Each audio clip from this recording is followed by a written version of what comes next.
All right, welcome back, everybody. So we had a technical difficulty. So now I am back. I am live. Hopefully, you guys can hear me okay. For those who are just tuning in, my name is Hone, and welcome to another episode of the Hone Zone. And today we're going to be talking about how you find the money to start your business. Now, the business that I always refer back to is real estate investing because that's the business that I'm in, and I know the finances really well. The thing that I see most people get stuck at is finding the money for real estate deals and transactions. They think they need like $1 million when in actuality, whatever you have could be enough, right? Whatever you have can be enough, and I don't even need to know what you have to know that it's enough because I have helped people start in investing. I've helped people who have no money, bad credit, don't know how to spell real estate. I've helped them get started. And so if you are watching this video, I can help you find the money in order to get involved in starting your business. Or if your business is investing in real estate, then definitely help you get started in investing in real estate. So let's talk about it, right? The easiest thing to get across to people is that when you're starting a business, you have to look outside of yourself a lot of times. And what do I mean by that is look at OPM, other people's money. The money that you need is in other people's pockets, right? I'll say that again. The money that you need is in somebody else's pocket. Now, if you're going to start a business where you're selling something, maybe you're providing a service like a haircut or something like that, when you have a client, they have your money, you give them the service, they give you the money, right? And then you can use that and you can reinvest and snowball and snowball and snowball. And eventually you have a lot of money. And that's the traditional way of going about starting a business, right? I give you a haircut, you give me money. I take that money, I save it. And I do another haircut, I save it, right? And you start building up and eventually you have enough. Maybe you buy a building, whatever. So I'm not going to be talking about that. Everybody knows how to do that part. What I'm going to be talking about is how you raise money so that you can start and grow a big business faster. Because to get to a big business size, you're going to need to raise money. We're watching this on Facebook right now. And Facebook started off with a loan. It was a small loan, right? But he got a loan from his business partner for $7,000. And that's what started him. Now, $7,000 today is not much. But he started the business when it wasn't yet a business for $7,000. But then when it scaled, when it got really big, that's when he went out and he got venture capital money. And the venture capital money was a $500,000 investment, I believe. The first investment was $500,000. So he took somebody else's money, dumped it into the business, and then grew the business to what it is today. And that's why you guys are able to watch me today. So let's take that same concept and let's apply it to your life. So in my business, I'm a real estate investor. And so what I do is I buy properties with the intentions of renting them out. So I buy property, fix it up, and then I rent it out. And then so you as the tenant pay me every single month. And then with that money, I live. That's my income, right? And if you have a bunch of properties or one big property with a bunch of units, whatever, you have enough cash flow where you don't have to work. So I talk to people all the time about escaping their 9 to 5 and making enough money from passive income so that they can do that. Right? And so how you do that is you got to buy properties. You got to keep acquiring properties. And if you do that correctly, then you will have enough passive income to pay for your expenses. But now, how do you get the money to get started? And that's where most people, that's where they get stuck. And that's why they never actually ever get started because they can't figure out how to start. So in this video, it's find the money, right? Find the money. And so how do you find the money in that situation? Well, you got to find value first. And what I mean by value is you got to find a property that is worth more than you're going to be putting into it. So if the property is worth, say, $500,000, then hopefully you're buying it and fixing it up for less than $500,000. So maybe you buy it for $300,000 and you fix it up for $50,000, right? So you're all in for $350,000. But like I said, it's worth $500,000. And because it's worth $500,000, you found value. You found $150,000 worth of value, which means that you now have value to add to somebody else's life, right? You have value to add to somebody else's life. So let's walk through it, right? Let's walk through it real quick. If I borrow 300,000, or I'm sorry, if I borrow 350,000 to buy a property that's worth 500,000, that 150,000 I can share with other people. I can share that with other people. So if I borrow the 350 from you and then I'm able to sell it for 500, and let's say after closing costs the profit is 100,000, right? Let's say the profit would be 100,000. What if I gave you $25,000 because you lent me the 350? So you made $25,000 simply for lending me 350, right? So you didn't do any of the work. You just gave me the money so that I can go do the work. And I'm able to do that because I found that value. That's really simple, right? That's really simple. I think a lot of people can understand that concept. And it's funny. I say that, right? And people are like, "Oh, of course. Yeah, if you find a property that's worth more than what you buy it for, then there's value there and you can share the value." It's simple, but people don't do it. And they hold themselves back for whatever reason. I don't know what reasons, like currently, why you don't do that. I'd love to hear it actually. Put it in the comments. Why don't you?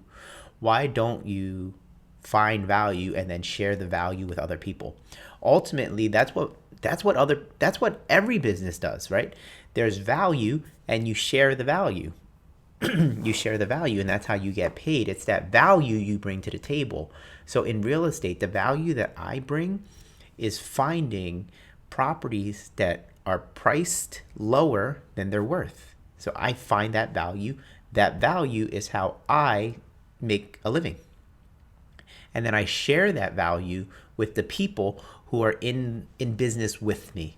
Whether you are a lender, an investor, a partner, whoever, right? There's value, there's enough value there to share with everybody. So that's how you find the money. Banks, same thing. People think that they have to go to a bank to get the money to do a real estate deal. Okay, well, the bank has this thing called loan to value. Loan to value is a percentage that they're willing to lend you based on the value of the property. For round numbers, if a bank says that we have an 80% loan to value, that means they're willing to lend you 80% of what the value of the house is. So if the value is 100,000, then they're willing to give you 80%, right? They're willing to give you 80%. They're making sure that there's a 20% value proposition there, right? The equity, the 20% that you usually bring, they're making sure that it's in there by lending you less than it's worth, right? So there's value there. So just think of everything as a value proposition. That's how you'll create a business, right? That's how you're going to ultimately create a business. It's like, what is the value proposition that you can create for other people? People are interested in being in business with you if you know what you're doing. So before you consider like, oh, I'm going to start a business and raise money and all that kind of stuff, ask yourself, do I actually know what I'm talking about? But more importantly, ask other people who are in the business and ask them if it sounds like you know what you're talking about. I've talked to a lot of real estate investors, or like I'll put it in quotes, real estate investors who think they know what they're talking about. And they'll ask me questions about like raising money or this or that, right? And I'm listening to the words that they're using and I'm like, wow, you really don't know what you're talking about. You have no idea how this business actually works, right? I don't say that to them, but I'm just like, what's crazy is you think you do know, though. That's the problem. You think you actually know how this business works, when in actuality you don't. It's not working correctly. So ask somebody who's in the business to critique and see if you know what you're talking about. And then if you actually know what you're talking about, if you've studied and you've gotten mentors and you've joined seminars and masterminds and all that kind of stuff, if you do that, right, if you do that and you actually do know what you're talking about, then there are people out there who have the money for you, right? This here, find the money, right? This whole thing right here, find the money. That is all about adding value to people if you know what you're talking about. So work on yourself, learn how to create the business, learn how to run the business, learn how to add value to people's lives, and then share the value. That's it. People with money are looking for value. People with money are looking to see how they can grow their money. So if you know what you're doing and you can find that value in a property, then you're good, right? That's as easy as it comes in terms of like the grand scheme. Now, where can you find money? Where, like, so who are these people? Where is this money coming from? All that kind of stuff. Are you just asking your coworkers? I don't know. So it could be. So how you find the money, it depends on what kind of money you need, how much money you need, all that stuff, right? So if say you needed $100,000, you might be able to find somebody, like one person with $100,000. Now it might come from their checking account, or it might come from their self-directed retirement account. Or let me back up. It might come from the retirement account. Maybe their retirement account might have the money in there. So their checking account might have 15,000 in it, but their retirement account might have $200,000 in it. And if you know how to work with retirement accounts, you could potentially roll that money into what's called a self-directed retirement account. And then they can direct it to you without paying penalties and without paying the taxes on it, right? They can use that money now to lend to you, and then you give them a return that they want. So that's raising money from a person. Now, if they have it in their checking account, it's slightly easier because you don't have to create a separate retirement account for them. You don't have to take that money from the retirement account. But they may not have a lot of money in their checking account. So really, you want to know all the tools that are available to you so that you can access more money. That's the thing. People don't know that this exists. And if they don't know it exists, then, you know. And now for you, you could also take your own retirement account and move it over potentially, right, into a self-directed retirement account. And you can use that money to deploy into a real estate deal. Now, the other thing that you may want to consider is that your own retirement, if you pull the money out, depending on how much it is, right, you might pay 10% interest on that money. So this one freaks people out, right? This one freaks people out. So there's a concept called hard money lending. So a hard money lender will charge you something like 12% and 3 points or something like that for money, right? But if you pull your money from your retirement account, like you literally just pull it out, they're going to hit you with a 10% penalty.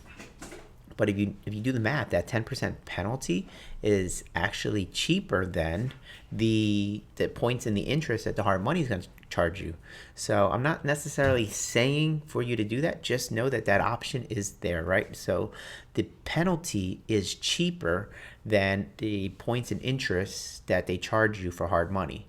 So that might be an option for you. Or if you have a 401k from an old job, you can roll it into a self-directed retirement account. Use that money, tax-free, penalty-free, use that money to invest in real estate deals. Now, the other private money lenders that I use, Visa, MasterCard, credit cards, lines of credit, things like that, right? Those are excellent ways to access money. Some people tap into their home equity line of credit. Other people say don't do that. They don't like that because of the it being tied to their house, and what if they can't pay it back, then they lose their house and all that kind of stuff, right? So there's a little bit of a fear thing going on there. I get that, right? But it's just a source of money.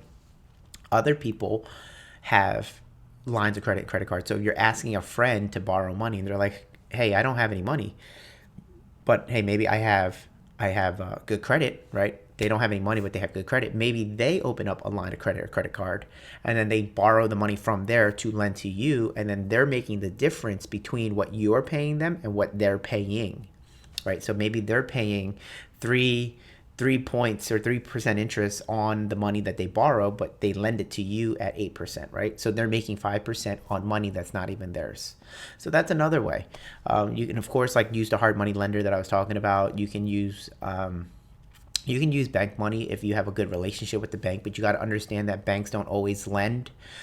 Banks don't always lend to investors based on their projects. Like if it requires construction or this or that, you have to understand the nuances of that kind of money. So I usually use banks last because they're typically the hardest to work with and the slowest to work with. Private money, hard money, all of that, much faster, much faster. So a lot of times when you're doing a deal where there's a lot of value there, right? If the value is the house is worth $500 and it's only going to cost you $300 to get into the deal, that $200,000 value there, you got to act fast, right? Because other people are going to want that deal. So if time is of the essence, then consider the other options that I was just mentioning. Consider the private money lending, consider the self-directed retirement accounts, consider the hard money, consider the credit cards. Consider all those things because they're much, much faster. And so if speed is of the essence, you might have to pay a little bit more. But if it allows you to get a deal with more value in it, then what's the difference, right? So be okay with paying a little bit more for your money for the long-term game, right? Because if you can get that, and great. And if you're working with a private money lender, right? If you're working with a private money lender who offers what I call smart money, right? Smart money. They are lending you the money, but not only are they lending you the money, but they're in the business. So they lend you the money and they can guide you on what to do. That's smart money. And that might cost you a little bit more, but just consider the long-term ramification, which is if you do a deal with them, you borrow their money to go do the deal. Moving forward, they're always going to want to do deals with you, and they're always going to provide you insight and wisdom that you can use, and you can leverage their credibility to do much bigger deals. So maybe you did a smaller deal by yourself where you made $15,000, or you do a much, much bigger deal. You borrowed money from this smart money private money lender. You borrowed money from them, but it allowed you to do a much, much bigger deal. Even though you paid them more, you did a much, much bigger deal, which instead of making $15,000, you made $200,000 or $400,000 or whatever, right? So those are the things that you want to consider. The kind of money, how to find the money, all of that kind of stuff. If you want to go deeper into the conversation, we can. You can feel free to email me. I'm at the beach now, hone@honesloans.com, right? So if you want to message me, hone@honesloans.com, we can talk more about the types of money that are available. And now, if you're a person with money and you're looking to make money on your money and you're looking to work with someone like me who has the skill set to find a property with value, then we can also work that out as well. Because some people, they know that real estate is a good investment, but they don't want to be in real estate at all. And I understand there's a lot of work that's involved. So maybe if you're just the lender, you can lend the money and then it goes to work for you. And I am going to share in the value that I found with you. So if that's something that you're interested in, fantastic, right? Or if you are interested in investing in real estate and you want to learn more about it and learn more about joining the group that I'm a part of that taught me a lot, truthaboutrei.com. Check out that video and then contact me after you watch the video. Email me, say, Hone, I'm interested in getting involved. Fantastic, right? So you can get started that way as well. Either way, just create value for people. And what's going to happen is if you create value for them, that's most likely because you're creating value for yourself. So there's a lot of value in the world. There's a lot of value that you can add to the world. So if you can just put together the pieces, just put the pieces together, find the money, find the deal, put it together with operational excellence, that's a win. That's a win all day long. So, all right, guys. Well, that's the end of my video. Hopefully you gained one little nugget. And if you did, leave it in the comments. Let me know what you heard. Leave it in the comments. I'm curious. What did you learn? How do you plan on adding value to the world? And who are you going to be talking to, right? Private money lenders. Who are you going to be talking to? Are they going to be your coworkers? Are they going to be your family, your friends? Who is it? And how are you going to communicate the value to them, right? You could add value, but if you don't know how to communicate it to them, they're not going to be interested. So you got to work on that part too. All right, guys. Well, if you guys want to contact me, again, you can go to my website, Truth About REI. REI stands for Real Estate Investing, if you didn't know. TruthAboutREI.com. Or you can go to hone@honesloans.com. All right, guys. See you in the next video.